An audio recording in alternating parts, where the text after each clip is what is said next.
नमस्कार दोस्तों। आप लोगों ने सहायक कुल सचिव की परीक्षा सफलतापूर्वक दे दिया और आप लोग अपने अपने शासकीय सेवा में फिर से पूरे कमिटमेंट के साथ, निष्ठा के साथ, प्रतिबद्धता के साथ लग गए होंगे।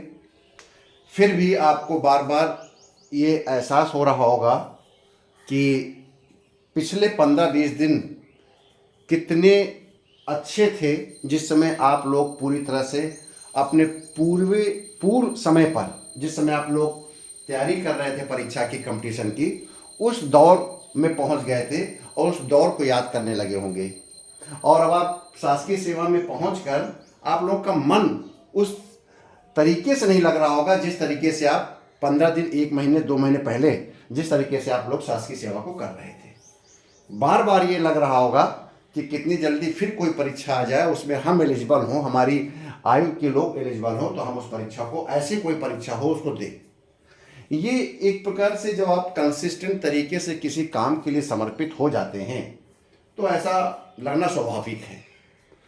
लगभग 90% हमारे अभ्यर्थियों के मन में एक यही चीज लग रही होगी, आ रही होगी कि अब परीक्षा खत्म हो गई, अब क्या करें। इतना पढ़ा था, इतना सब कुछ किया था, कितना तैयार कर रखा था, क्या ये बेकार चला जाएगा?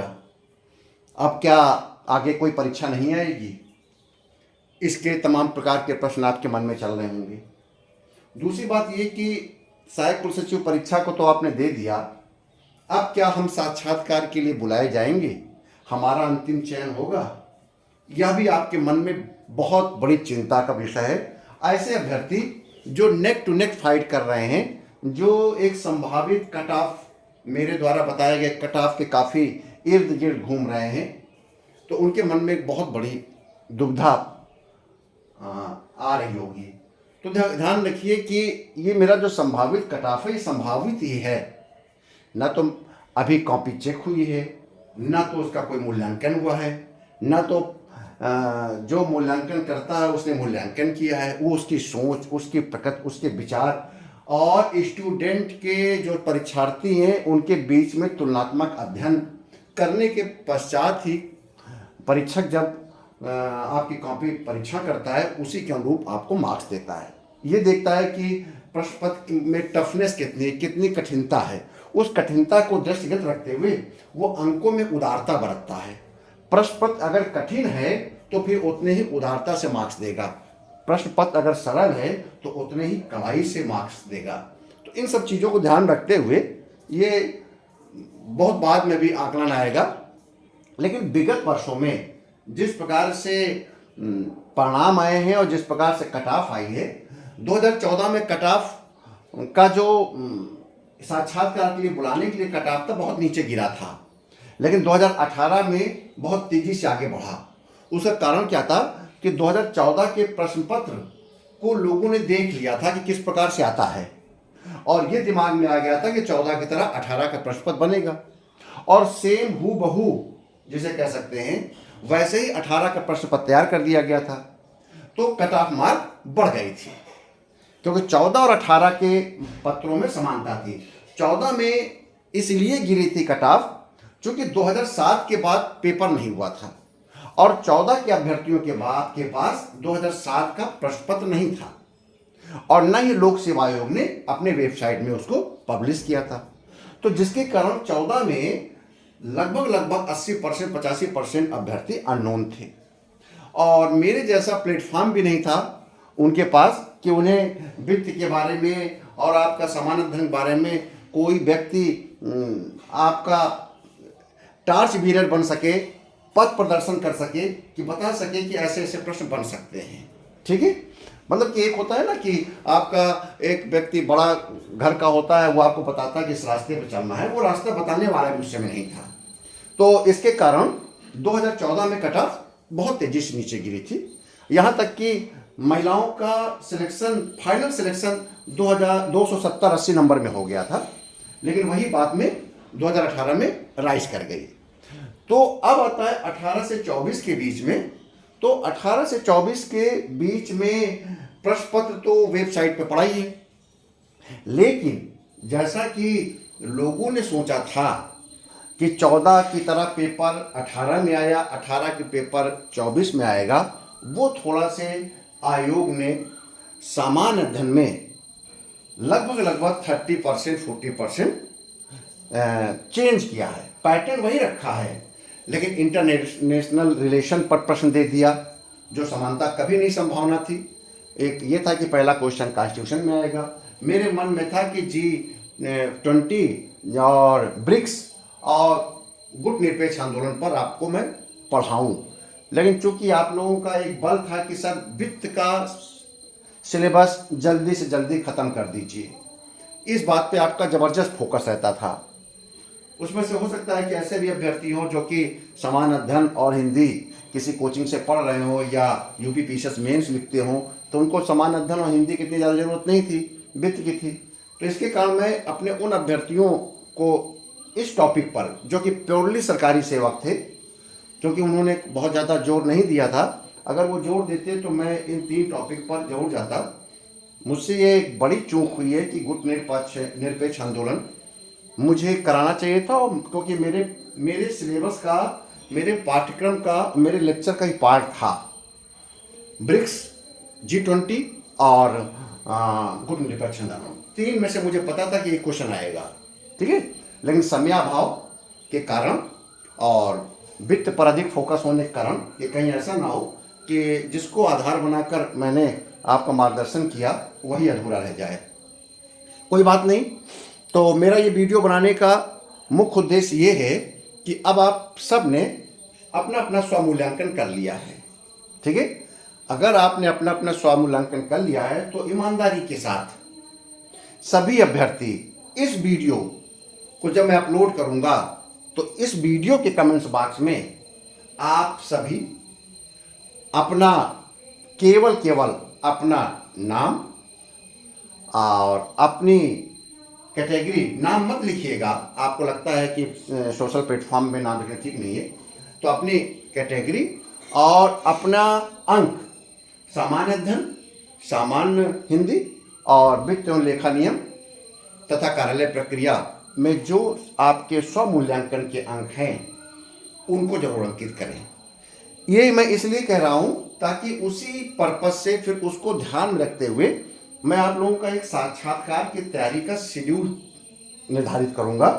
क्योंकि जैसे मैंने बताया कि आप लोगों को पता है कि मैंने अपने वॉल पर लिखा है यूट्यूब के कि मैं पीसीएस मुख्य परीक्षा की तैयारी का जो सेकेंड पेपर है, governance, constitution, polity, international relation, social justice, इन पर मैं वीडियो बनाऊंगा और कोशिश करूंगा कि मैं इस प्रश्न पत्र के लिए अपने अभ्यर्थियों को जो मेरे इस चैनल से जुड़ेंगे या जुड़ रहे हैं उनको 200 अंकों के लिए मैं पूरी तरह से मजबूती के साथ कंसाइज, बहुत ज़्यादा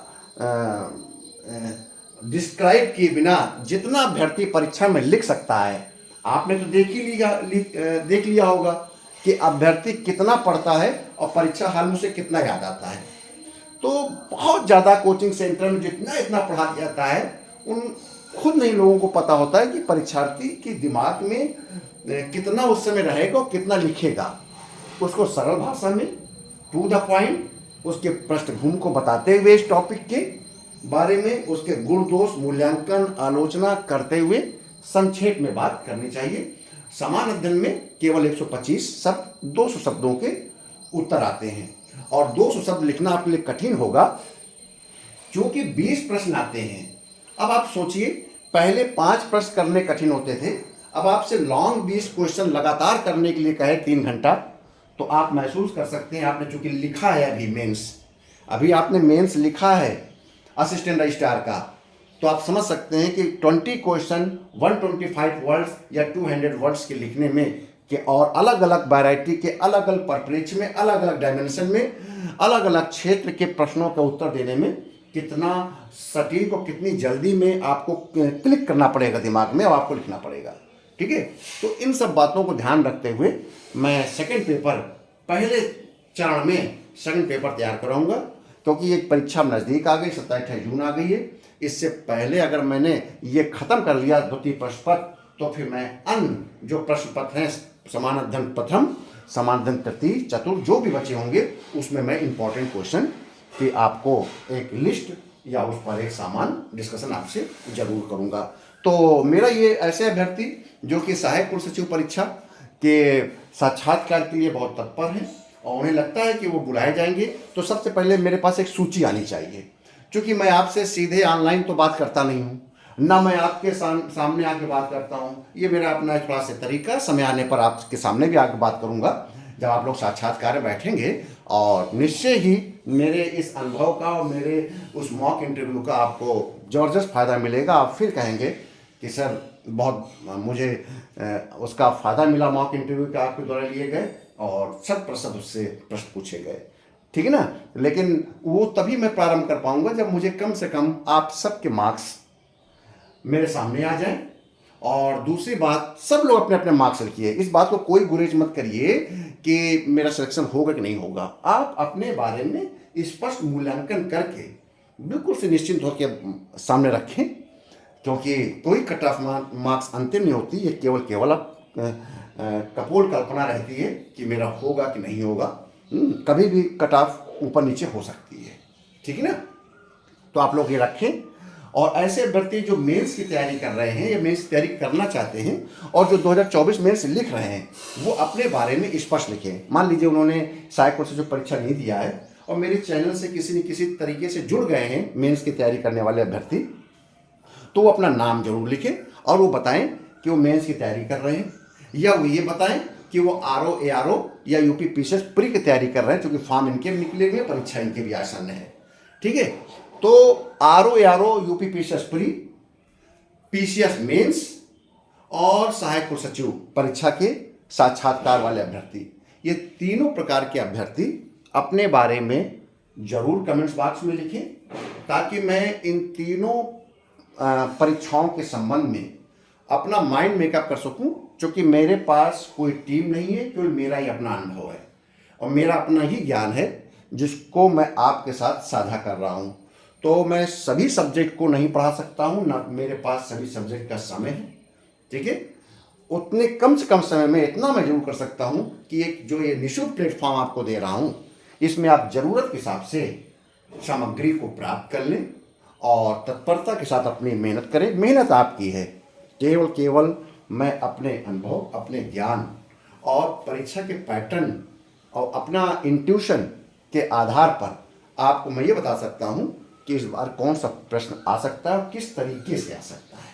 अगर आप उस परीक्षा में उस प्रश्न को तैयार करते हैं, उस सिलेबस को तैयार करते हैं, उस पाठ्यक्रम को अच्छे से करते हैं तैयार, तो आपके सामने वो प्रश्न दिख जाएगा किसी न किसी रूप में। रूप बदला होगा, कंटेंट वही होगा। उस चीज़ में मैं आपको बताऊंगा कि ये प्रश्न किस रूप में आ सकता है, ये टॉपिक किस रूप में आ सकता है और आपको कैसे लिखना है। किसी अन्य टॉपिक का मटेरियल इस टॉपिक में किस तरीके से लिखना है, ठीक है, जिससे कि आप अपने दिमाग का अच्छा इस्तेमाल करते हुए कम से कम कंटेंट से सभी प्रकार के प्रश्नों के उत्तर आप दे सकते हो सेकंड पेपर में, ठीक है। तो इसलिए मैंने ये वीडियो बनाया। आप लोगों से फिर एक बार चाहूँगा कि आप लोग बिल्कुल से बेफिक्र होकर आप अपनी पढ़ाई को जारी रखिए। हर मेरा अभ्यर्थी एक monthly magazine, current monthly magazine को जरूर खरीदे, समाचार पत्र को अवश्य पढ़ता रहे, चूँकि साक्षात्कार में आपकी कंटिन्यूटी बनी रहनी चाहिए। अभी से समाचार पत्र और एक करंट मैगजीन को पढ़ते रहिए, ताकि जब साक्षात्कार का समय आएगा तब आपके लिए बहुत आसान होगा।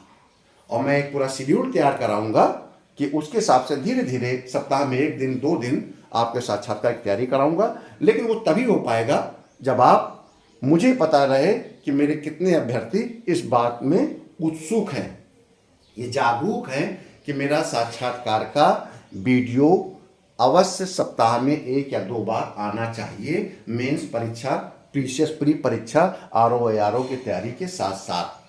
और हर साक्षात्कार की तैयारी करने वाला अभ्यर्थी मेरे सारे वीडियो देखेगा, क्योंकि शासन, संविधान, राजनीति, सामाजिक न्याय, अंतर्राष्ट्रीय संबंध आपके इंटरव्यू का सबसे महत्वपूर्ण पार्ट होगा। और ये करेंट है, सामान्य अध्ययन है, कोई विषय की तैयारी नहीं करा रहा हूं मैं, ठीक है। तो हर मेरा अभ्यर्थी असिस्टेंट रजिस्ट्रार की तैयारी करने वाला हर अभ्यर्थी उसी नियमितता के साथ, उसी रेगुलरिटी के साथ, उसी प्रतिबद्धता के साथ, जिस प्रतिबद्धता के साथ वो तैयारी करते समय वीडियो देख रहा था, उसी प्रतिबद्धता और नियमितता और निष्ठा और तत्परता तथा अपने आप को समर्पित करते हुए इसकी तैयारी अवश्य करे और पढ़ता रहे। ठीक है। साक्षात्कार के लिए कोई अलग से तैयारी नहीं कराई जाती है। साक्षात्कार के इसके लिए इन्हीं विषयों से आपसे पूछा जाएगा।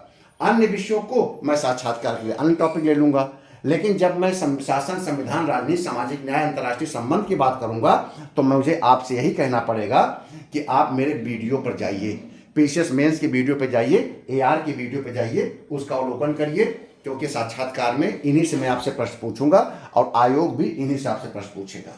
ठीक है। तो अगले जो 3-4 महीने हैं, क्योंकि जब पीसीएस मेंस जब तक खत्म होने के कगार पे आएगा जून के लास्ट में, जुलाई के फर्स्ट वीक में, तब तक आपके एआर का रिजल्ट भी आने की संभावना हो चुकी होगी। ठीक है। जैसे कि मैंने कहा है कि आप लोग 2025 में असिस्टेंट रजिस्ट्रार में योगदान कर लेंगे राज्य विश्वविद्यालय में। मैं आपको, मेरा जो एक इंट्यूशन है वो ये कहता है कि आप अक्टूबर से दिसंबर के बीच में आप लोग सब ज्वाइन कर लेंगे। ठीक है। तो उससे पहले आपको लगातार लगे रहना है, लगातार लगे रहना है अपने इसी उसमें। तो आप अपने कमेंट्स करिए, आप अपने मार्क्स जरूर लिखिए और आप बताइए कि कितने अभ्यर्थी साक्षात्कार के लिए हैं, कितने अभ्यर्थियों के कितने कितने अंक हैं हर टॉपिक वार, हर प्रश्न पत्र वार, और पीसीएस मेंस की तैयारी करने वाले कितने अभ्यर्थी हैं, उनमें से कितने लोग मेंस लिख रहे हैं और कितने लोग पीसीएस मेंस की तैयारी करना चाह रहे हैं, अपनी तैयारी के लिए तत्पर हैं, जो मुझसे उम्मीद करते हैं कि एक के बाद एक आप सभी प्रश्न पत्रों को मेंस के पॉइंट ऑफ व्यू से तैयार करा दीजिए। तो बहुत संक्षेप में, कंसाइज में, क्योंकि मार्केट में जो मटेरियल है उस मटेरियल से आप, मैं कुछ कहूँगा नहीं, लेकिन कोई व्यक्ति अगर प्रेरित भी होने वाला होगा ना, पीसीएस की तैयारी करने वाला, इस तैयारी करने वाला, तो वह भी भाग खड़ा होगा।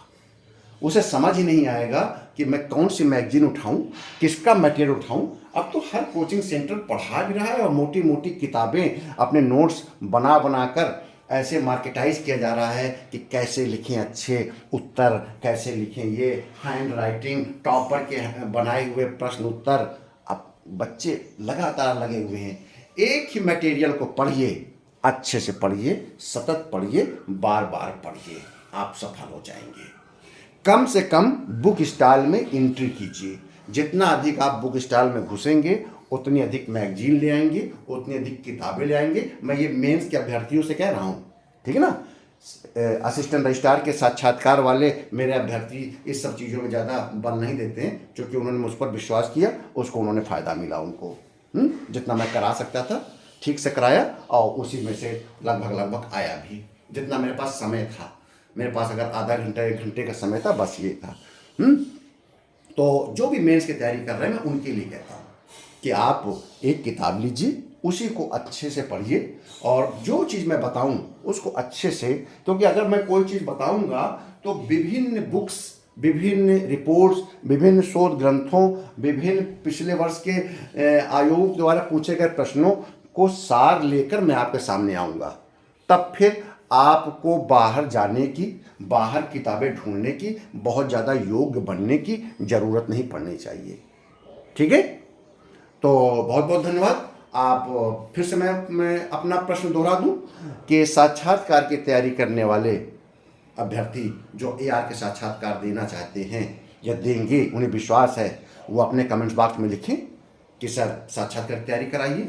नंबर 2, जितने भी मेरे अभ्यर्थी हैं, मेरे चैनल से जुड़े हुए हैं, मुझे मेरे मेंटरशिप को लाइक करते हैं या लाइक किया है, वो अपने अंक अनिवार्य रूप से कैटेगरी वाइज जरूर लिख दें कि सामान्य अध्ययन में, हिंदी में कितना वो उन्होंने स्वमूल्यांकन किया मेरे द्वारा बताए गए उत्तर के आधार पर। तीसरी बात, पीसीएस प्री और आरओ एआरओ की तैयारी करने वाले अभ्यर्थी ये बताएं कि मुझे क्या प्री और आरओ एआरओ की भी तैयारी कराने के लिए वीडियो तैयार करने चाहिए। ठीक है। चौथी बात, यूपी पीसीएस मेंस जो लिख रहे हैं जून के लास्ट में और जो भविष्य में लिखेंगे, जो चाहते हैं कि वो तैयारी में पहले से ही मेंस की तैयारी करके बैठ जाएं, अगर ऐसे अभ्यर्थी हैं तो वो अपना जरूर परिचय दें कि सर आप मेंस के वीडियो बनाइए, हम उसको सुनना चाहते हैं, पढ़ना चाहते हैं, आपसे जुड़ना चाहते हैं।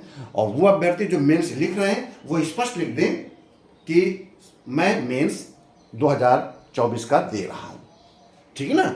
और उन्हें अपना कोई विशेष परिचय देने की जरूरत नहीं है। मैं किसी से रोल नंबर नहीं पूछता हूँ, किसी से उसका परिचय नहीं पूछता हूँ, किसी से मेरा कोई वो नहीं है, ना तो मैं अपने आप को बहुत ज़्यादा हाईलाइट करना चाहता हूँ। मैं ये चाहता हूँ कि जो जीवन में मैंने अर्जित किया हो वो मैं निःशुल्क रूप में इस समाज को, आप आने वाली पीढ़ी को सौंप दूँ। बहुत बहुत धन्यवाद।